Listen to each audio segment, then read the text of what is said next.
ಮೈಸೂರಿನ ಎಚ್ಡಿ ಕೋಟೆಯಲ್ಲಿ ಕಾಡಾನೆ ದಾಳಿ ನಡೆಸಿದೆ. ಮನೆಗಳ ಮೇಲೆ ಈ ಕಾಡಾನೆ ದಾಳಿ ಮಾಡಿದೆ. ಎಚ್ಡಿ ಕೋಟೆ ತಾಲೂಕಿನ ನಂಜಯ್ಯನ ಕಾಲೋನಿಯಲ್ಲಿ ಘಟನೆಯಾಗಿರೋದು.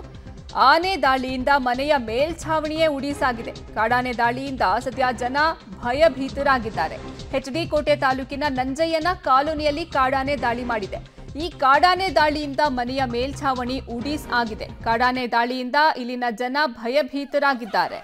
ಮೈಸೂರಿನ ಎಚ್ಡಿ ಕೋಟೆಯಲ್ಲಿ ಕಾಡಾನೆ ಲಗ್ಗೆ ಇಟ್ಟಿದೆ, ದಾಳಿ ಮಾಡಿದೆ. ಆನೆ ದಾಳಿಯಿಂದ ಮನೆಯ ಮೇಲ್ಛಾವಣಿಯೇ ಉಡಿಸಾಗಿದೆ. ಕಾಡಾನೆ ದಾಳಿಯಿಂದ ಇಲ್ಲಿನ ಸ್ಥಳೀಯರು ಭಯಭೀತಗೊಂಡಿದ್ದಾರೆ.